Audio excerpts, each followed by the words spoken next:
আসসালামু আলাইকুম। কি অবস্থা সবার, কেমন আছেন? এই তো গ্রামে যাওয়ার পরে কী রান্না করলাম, কী খাওয়া দাওয়া করলাম, ভাবলাম যে আপনাদের সাথে একটু শেয়ার করি। তাই তো একটা ভিডিও নিয়ে বসে গেছি।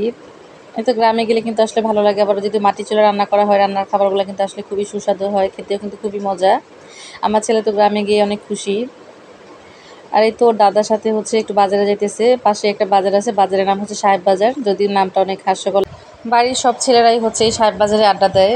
মানে সব ছেলেদের আড্ডা দেওয়ার জায়গা হচ্ছে সাহেব বাজার। আপনাদের ভাইয়াও কিন্তু সারাদিন রাত 24 ঘন্টা প্রায় সাহেব বাজারে আড্ডা দেয় যখন বাড়িতে যাওয়া হয়। আর গরু মাংস কালারটা কিন্তু অনেক সুন্দর লাগতেছে দেখতে, খেতেও কিন্তু অনেক টেস্ট হয়েছিল। সবাই অনেক মজা করে খাইছে।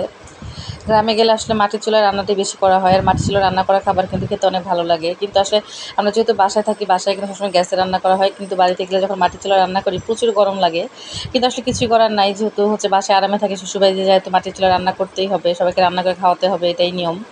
যাই হোক, সব গরম সহ্য করে সবার জন্য রান্না করতেছি। রান্নার কালারটা যেমন সুন্দর হয়েছে, খেতেও অনেক মজা হয়েছিল।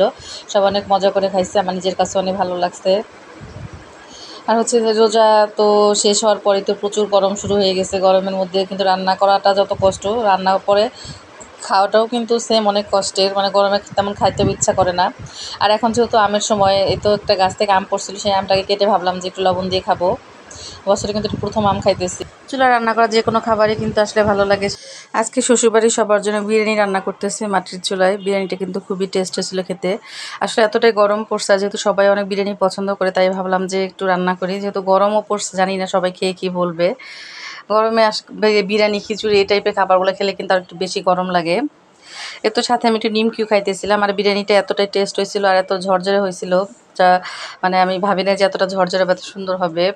কালারটাও কিন্তু অনেক সুন্দর হয়েছে। আর মাংস আর চাল একদমই পরিমাণ মতো হয়েছিল, খেতে খুবই টেস্ট হয়েছিল। আর আমার ছেলের তো বিরিয়ানি খুবই পছন্দ। শুধু আমার ছেলে না, আমার শ্বশুরবাড়ির সবাই বিরিয়ানিটা অনেক পছন্দ করে। এত গরম পড়ছে, তারপরে সবাই পেট ভরে বিরিয়ানিটা খাইছে। কারণ অনেক দিন থেকে কিন্তু গরম, গ্রামে কিন্তু আমি যখন গেছি দিনের বেলা প্রচুর গরম ছিল, রাতের বেলা যেহেতু ঠান্ডা ছিল, কিন্তু দিনের বেলা কিন্তু প্রচুর গরম, ফ্যানে বাতাস দিয়ে মনে হতেছিল যে আগুন পড়তেছিল এরকম। তারপরেও কিন্তু এত গরমের মধ্যেও সবাই পেট ভরে বিরিয়ানিটা খাইছে। কালারটা অনেক সুন্দর হয়েছিল। আর এই পাশে একটু খাসি মাংস রান্না করতেছি, পরিমাণটা অল্প করে রান্না করতেছিলাম। গ্রামে যাওয়ার পরে বেশিরভাগ সময়টা থাকা হয় এই চুলার কাছে, আগুনের পাড়ে থাকা হয়। এতটা গরমের মধ্যে আগুনের কাছে থাকাটা যে কত কষ্টে, যারা থাকে তারা এই কষ্টটা বুঝতে পারবে। তো যাই হোক, রান্না কিন্তু প্রায় শেষের দিকে। রান্নার সবগুলো রান্নায় খুবই টেস্ট হয়েছে, সবাই খেয়ে অনেক ভালো বলছে। গল্প করতে করতে ভিডিও একদম শেষের দিকে চলে আসছে। তো আজকে ভিডিওটা এই পর্যন্তই। সবাই ভালো থাকবেন, সুস্থ থাকবেন। প্লিজ আমার পুরো ভিডিও দেখার জন্য সবাইকে আমি অনুরোধ করতেছি, প্লিজ সবাই আমাকে সাপোর্ট করবেন। সবাইকে আল্লাহ হাফেজ।